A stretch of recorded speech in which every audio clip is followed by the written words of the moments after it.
Hello बच्चों, चलिए प्रश्नों को देखते हैं। प्रश्न है, निम्नलिखित अभिक्रियाओं को ऑक्सीकरण संख्या विधि द्वारा संतुलित कीजिए। तो बच्चों हमारे पास अभिक्रिया क्या है? Zinc plus HNO3 gives ZnNO3 whole twice plus NO2 plus H2O। तो चलिए बच्चों इस प्रश्न की मुख्य अवधारणा की बात करें। मुख्य अवधारणा, तो यहाँ पर बच्चों हमें रासायनिक समीकरण क्या दी गई है?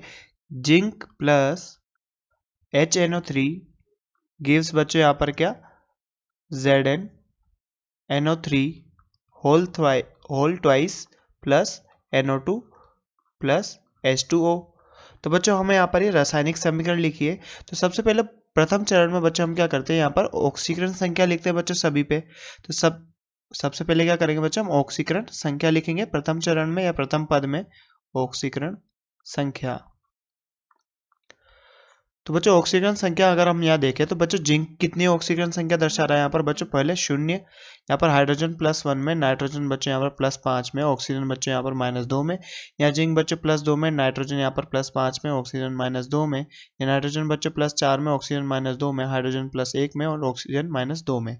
तो बच्चों यहाँ पर सबसे पहले चरण में हमने ऑक्सीकरण संख्या यहाँ पर लिखी। बच्चों द्वितीय चरण में हम देखेंगे किन किन की ऑक्सीकरण संख्या में परिवर्तन हो रहा है और कौन यहाँ पर किसका ऑक्सीकरण हो रहा है और किसका अपचयन हो रहा है। तो बच्चों यहाँ पर जिंक की बात करें तो जिंक कहाँ से जा रहा है? 0 ऑक्सीकरण अवस्था से बच्चों +2 ऑक्सीकरण अवस्था में जा रहा है। तो बच्चों यहाँ पर इसका क्या हो रहा है? ऑक्सीकरण हो रहा है, ऑक्सीकरण। अब बच्चों यहाँ पर इसका ऑक्सीकरण हो रहा है तो यहाँ पर ये बच्चों किसकी भांति कार्य करेगा? अपचायक की भांति कार्य करेगा। अब बात करें बच्चों और किसकी? HNO3 की। तो HNO3 में बच्चों नाइट्रोजन का क्या हो रहा है? अपचयन हो रहा है बच्चों, +5 से +4 में जा रहा है। तो यहाँ पर क्या हो रहा है? इसका अपचयन हो रहा है, अपचयन। तो बच्चों अगर इसका यहाँ अपचयन हो रहा है तो यहाँ पर ये किसकी भांति कार्य करेगा? ऑक्सीकारक की भांति कार्य करेगा, ऑक्सीकारक। तो बच्चों अब यहाँ पर देखिए कि कौन कितने इलेक्ट्रॉन लेता है। तृतीय पद में हम देखेंगे बच्चों कौन कितने इलेक्ट्रॉन लेकर यहाँ पर ऑक्सीकरण और अपचयन कर रहा है। बच्चों यहाँ पर कितने इलेक्ट्रॉन का आदान प्रदान हो रहा है? तो बच्चों यहाँ पर जिंक 2 प्लस 2 इलेक्ट्रॉन देगा, जबकि बच्चों नाइट्रोजन HNO3 में 1 इलेक्ट्रॉन ले रहा है बच्चों और क्या बना रहा है यहाँ पर? NO2, जिसमें बच्चों यहाँ पर नाइट्रोजन की ऑक्सीजन संख्या +5 से +4 में जा रही है। तो बच्चों यहाँ पर अगर हमें इलेक्ट्रॉनों की संख्या को संतुलित करना है तो यहाँ पर हम गुणज लगाएंगे बच्चों, गुणा करेंगे यहाँ पर किसी संख्या से, इनका गुणज करेंगे। तो यहाँ पर ऊपर वाली संख्या को हम बच्चों गुणा करेंगे किससे? 1 से, और नीचे वाली संख्या को गुणा करेंगे बच्चों 2 से। तो हमारे पास इलेक्ट्रॉन संतुलित हो जाएंगे बच्चों। तो ऊपर कितने इलेक्ट्रॉन आएंगे? 2 इलेक्ट्रॉन, और नीचे भी बच्चों 2 इलेक्ट्रॉन। तो अतः यहाँ पर इलेक्ट्रॉन संतुलित हो चुके हैं। तो बच्चों तृतीय पद में हम लिखें यहाँ पर कि इलेक्ट्रॉनों को संतुलित करने के बाद हमारी रासायनिक समीकरण कैसी होगी? तो यहाँ पर, तो बच्चों यहाँ पर हमारी समीकरण क्या होगी? जिंक प्लस, जब हमने यहाँ पर इलेक्ट्रॉनों को संतुलित करने के लिए बच्चों गुणज लगाए बच्चों, वहां से उससे यहाँ पर हमारी संतुलित किस प्रकार से हो रही है अभिक्रिया? तो यहाँ पर देखें प्लस H2O। तो बच्चों हमने यहाँ पर देखा, हमने HNO3 के आगे कितना? 2 से गुणा किया, और यहाँ पर Zn के आगे 1 से। तो यहाँ पर अगर हम गुणा करके लिखें बच्चों तो यहाँ पर 1 से इसको गुणा किया और इसको 2 से, और यहाँ पर भी इसको 2 से, यहाँ पर इसको 1 से। तो बच्चों यहाँ पर चौथे पद में हमारे पास कुछ इस प्रकार की अभिक्रिया आई। तो बच्चों अभी यहाँ पर देख सकते हैं कि अभी भी यहाँ पर समीकरण संतुलित नहीं हुई है। अब बच्चों यहाँ पर बात करें कि यहाँ पर HNO3 में यहाँ पर ZnNO3 होल ट्वाइस में बच्चों यहाँ पर ऑक्सीकरण, नाइट्रोजन की ऑक्सीकरण संख्या नहीं बदली है, क्योंकि यहाँ पर बच्चों +5 में थी। और सबसे पहले इसकी संख्या के अनुसार अब यहाँ पर हमें HNO3 की संख्या को संतुलित करना है। तो बच्चों यहाँ पर कितने HNO3 की कमी है?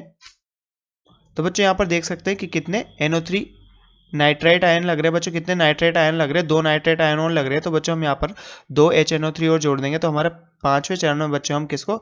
HNO3 को जोड़कर संतुलित करेंगे। तो बच्चों जिंक प्लस, हम कितने? 2 HNO3 जोड़ेंगे, क्योंकि बच्चों 2 नाइट्राइट आयन है यहाँ पर। कितने? 2 नाइट्राइट आयन है, तो यहाँ पर 2 HNO3। और बच्चों पुराने हमारे 2 HNO3 देके बच्चों क्या बना रहे हैं? ZnNO3 whole twice plus 2 NO2 plus H2O। तो यहाँ पर अगर बच्चों इसको अभिक्रिया को देखें तो कुल अभिक्रिया क्या होगी? यहाँ पर Zn प्लस 4 HNO3 गिव्स बच्चों क्या? ZnNO3 whole twice plus 2 NO2 plus H2O। तो सबसे अंत में बच्चों हम हाइड्रोजन और ऑक्सीकरण को हाइड्रोजन और ऑक्सीजन को संतुलित करेंगे। तो बच्चों यहाँ पर जिंक तो संतुलित है, जिंक की संख्या यहाँ कितनी है 1 और यहाँ पर भी 1। तो बच्चों जिंक तो यहाँ पर संतुलित है। बच्चों बात करें नाइट्रोजन की, नाइट्रोजन 4 नाइट्रोजन बाएं तरफ है और यहाँ पर 4 नाइट्रोजन बच्चों दाईं तरफ है, तो नाइट्रोजन भी संतुलित है। तो बच्चे कौन बच्चों, अब हाइड्रोजन और ऑक्सीजन। तो यहाँ पर ऑक्सीजन की संख्या कितनी है बच्चों, 4 तिया 12 ऑक्सीजन है यहाँ पर।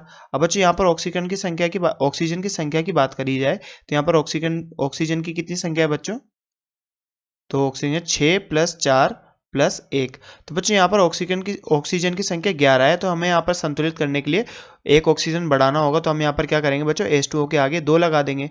तो अब यहाँ पर ऑक्सीजन की संख्या क्या होगी बच्चों, 6 + 4 + 2 अर्थात 12। तो बच्चों ऑक्सीजन की संख्या संतुलित हो चुकी है यहाँ पर। अब बात करें बच्चों हाइड्रोजन की, तो हाइड्रोजन यहाँ कितने बच्चों, 4 और यहाँ पर भी हाइड्रोजन कितने 4। तो बच्चों सभी परमाणु यहाँ पर संतुलित है, क्योंकि यहाँ पर जिंक की संख्या यहाँ पर कितनी 1, यहाँ कितनी है बच्चों जिंक की संख्या 1, और यहाँ पर नाइट्रोजन की संख्या बच्चों कितनी है 4, तो यहाँ पर भी नाइट्रोजन की संख्या 4। तो यहाँ पर बच्चों हाइड्रोजन की संख्या कितनी है 4, तो यहाँ पर भी हाइड्रोजन की संख्या 4। ऑक्सीजन की संख्या बच्चों यहाँ पर कितनी है 12, तो यहाँ पर भी ऑक्सीजन की संख्या 12।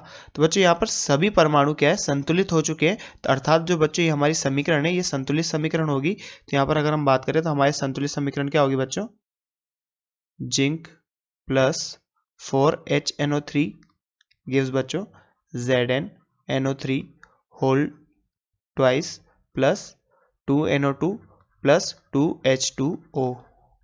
तो बच्चों हमारे पास ये संतुलित समीकरण होगी, जैसा कि हमने यहाँ पर देखा। तो बच्चों हमारी संतुलित समीकरण कुछ इस प्रकार होगी। तो बच्चों जैसा कि हमसे प्रश्न में पूछा गया था कि निम्नलिखित अभिक्रिया को ऑक्सीकरण संख्या विधि द्वारा संतुलित कीजिए, तो बच्चों हमने यहाँ पर इस अभिक्रिया को ऑक्सीकरण संख्या विधि द्वारा संतुलित किया और बच्चों ये हमारा इस प्रश्न का उत्तर होगा। तो बच्चों आशा करते हैं आपको प्रश्न समझ में आया होगा। धन्यवाद।